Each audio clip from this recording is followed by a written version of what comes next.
Good day, crew. I had planned for this video to be out on the water, but I did go out and the forecast didn't cooperate at all. The wind was in an entirely different direction than the forecast and I couldn't find any fish. I found plenty of bait fish, but no fish at all. So I'm going to do this video with a few tips and tricks, just a bit of a variety. I'm going to start off with this little tool that I got for tying an FG knot. Now, I've done videos on tying an FG knot before and you can do it without the tool. I do it at home really easily. A pair of shoes with a rubber sole on them, on the cement or the tile floor, and I can step on this mono line to hold it tight and do the FG knot quite easily. But on the boat it's a bit more difficult because I've got carpet on the boat and it's a bit hard to put some tension on that mono line. So I thought I'd try this tool.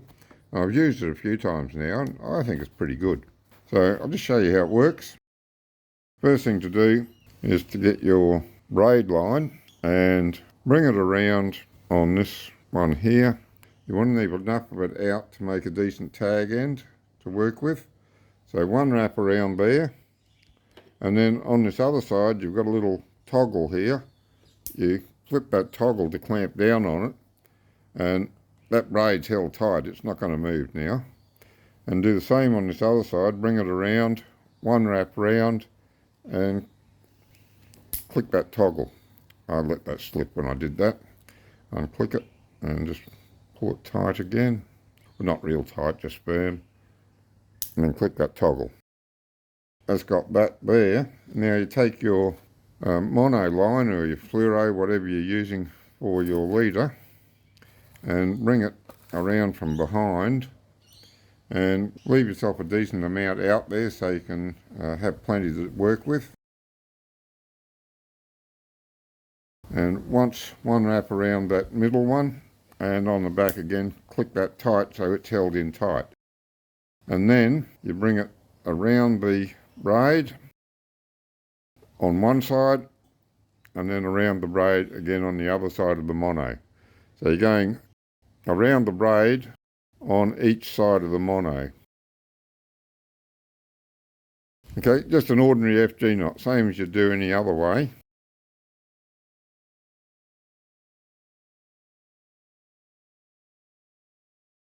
And you can see that that knot's forming there. A little bit hard to see with that colour of the braid that's there, but if we zoom right in on that, I think you can see that that knot's forming all right. See that knot's, you can see that knot's formed there. Okay, well that's 12 times around each side. I find that's enough. I'm just going to go once more around this side. And bring it back around this side, but this time I'm going to go through, you can see that there, I've pinched that there and I've left the loop of mono there. So I'm going in between the braid and the mono inside that loop to make a half hitch on it. And we just snug that down a little bit, not much, just enough to hold the knot from undoing. And that's our knot formed there. So what I'm going to do now is I'm going to undo these and unwrap the line. Now, which way do I wrap that? That way, and that way. Take the braid that's going back to your fishing rod, get 2 or 3 wraps around your hand, and the mono leader, leaving both the tag ends loose, and pull down on that tight, and watch the braid. You'll see the braid change colour. Try and get another view of that knot there so that you can see the colour change. I only did 10 loops each side of the mono. And you can see the colour change is more prominent down at the bottom of the knot than it is at the top. And that's because the more loops you do around it, the harder it is to get the tightening to go all the way along the knot. Now, any more than 10's a waste because you're not tightening the knot properly at the end. Now to finish the knot off, what we need to do is separate out our line to the rod, which is this one here. Sorry, that's our leader. There's our tag ends out there, and this is our line to the rod. So we want the tag end from the leader and the line to the rod to be together.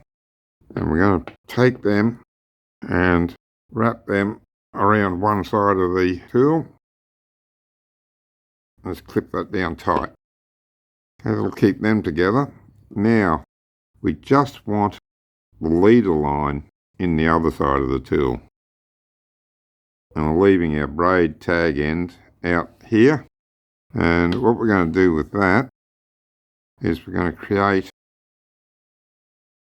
a half hitch. Pull that down tight. And we'll create another half hitch.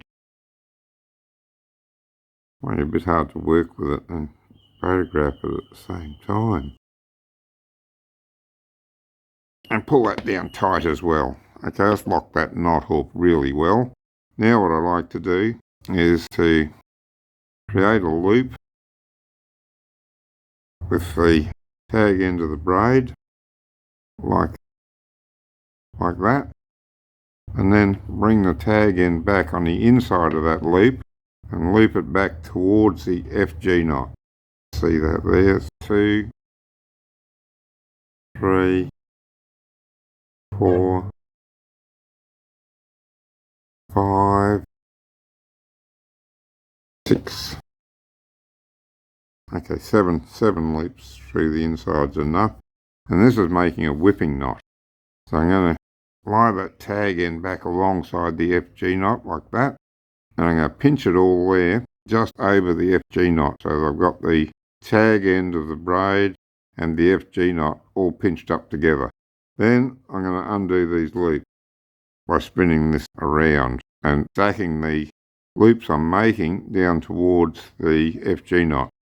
2, 3, 4, 5, 6, 7. Okay, it's got all those undone, and I'll stack those loops in there against the FG knot. So now what I'm going to do is take the tag end and pull that through so that loop disappears, and then we tighten that down against the FG knot. And then get your pliers or whatever you're using, side cutters, scissors, whatever you use to cut your braid, and trim that off fairly short there. Oh, that was a bit longer than I intended.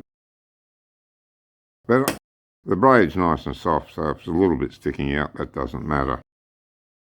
Now, undo it out of the tool, and we take our tag end of our leader line, and you want to get up there very close to your FG knot, but without cutting into the braid.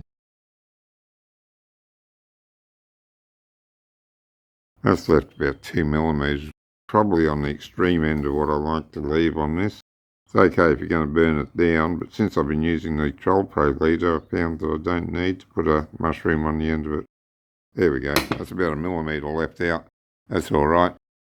And you can see that knot there properly, ignoring our tag end of the braid that's sticking out there. You can see how neat that knot is. And our whipping knot is given a little ramp on the end of it, take it through the guides when we're casting. That's a nice FG knot, and as I said, that tool makes it easier to do once it's on the boat. You can do it at home pretty easy, but on the boat I find the tool makes it easier. And what I've been doing since I've been using the Troll Pro leader is I take somewhere between 5 and 15 metres of it as wind-on leader, and depends just where I'm planning to fish, exactly how much I take. The idea behind it is I've been losing a lot of fish to getting rubbed off since I've been using braid, and I've decided that I'm going to use a little bit more leader.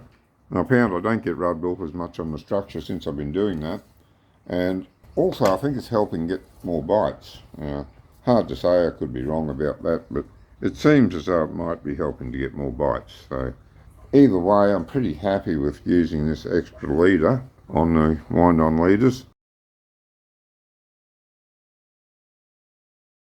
Over the years, I've certainly caught more fish on dead bait, but I can also safely say that I've caught 80 to 90% of my best fish on live bait or very fresh bait. So these days I try to get live bait whenever I can, not just offshore like I used to, but also in the bay as well. If you find a good school of bait and you've got a min coder or similar, spot lock over top of it and grab the bait, or if you haven't, then you can jockey your motor forward and reverse, try and stay over the bait school while you're bringing up the bait on a sabiki rig. If you can use a cast net, that's another way to get it, but I do prefer the sabiki. It doesn't matter whether you're getting herring, slimies, yakka, pike, winter whiting, they all make great live bait.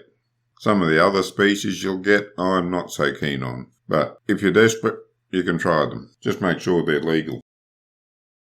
I find that when I'm by myself, it's much easier to use a de-hooker to get the bait fish off the sabiki rig. Otherwise, you run the risk of having a sabiki hook through your finger. And they're not huge hooks, but they're not pleasant either. It's only happened to me once, but I found the best way to do it is to get a pair of pliers and just pull it back out. If it was a bigger hook, I'd be inclined to push it all the way through and cut the barb off. But for those small ones, the barb's pretty small. It's not pleasant, but you can pull it back out easy enough. And if you're getting live bait, every now and then you're going to pull up a small squire on your line. Get it off as quickly as you can, get it back. It'll grow up and we can catch it later.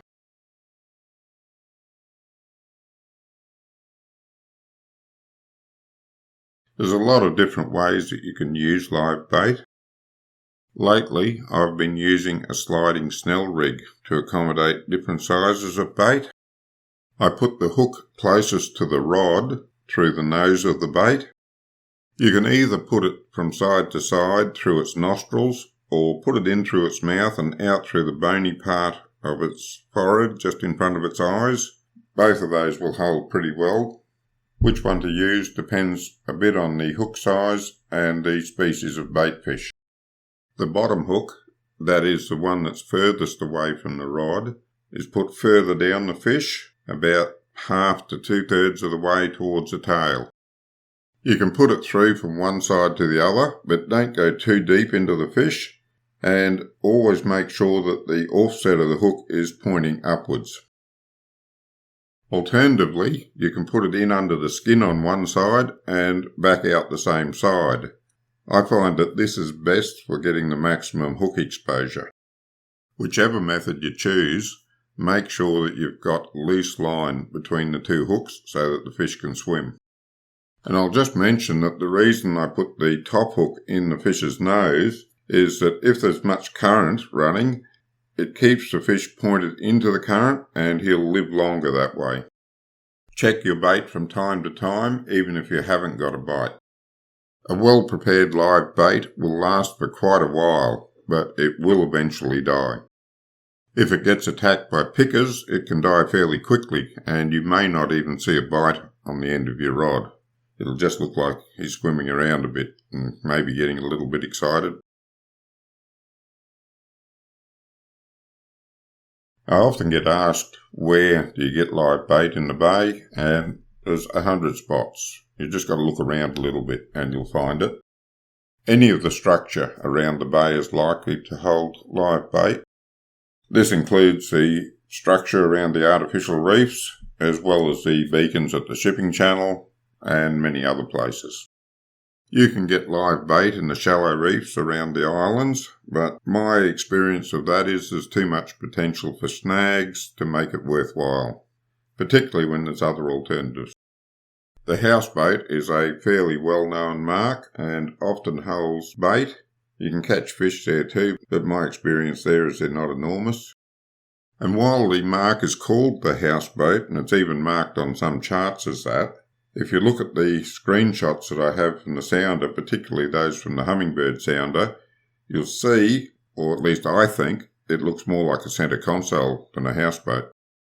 A school of bait will normally appear as a fuzzy mass on your sounder. You can see that in the 2D view here. This first video clip shows the bait school around the wreck on my Furuno sounder. The top right-hand display is showing the traditional 2D sonar from the EMR 265 transducer. The bottom right display is showing a combination of the wreck and the dense school of bait around it, and because I'm spot locked, the wreck is stretched out the entire length of the display because it's constantly in the beam. This second video clip shows the same scene from the Time Zero Pro unit. I have that unit set up to show me what's happening underwater in 4 different ways. The 3D sonar's down on the bottom right. Then I have a 3 view from left, centre and right of the boat in the top right. The top left shows a sort of a scope of the whole fan under the boat, and the bottom left shows basically a traditional side imaging view. By looking at all these views, I get a pretty good idea of what's happening below and around the boat. Well, that's it for this episode. I hope you learned something from these tips.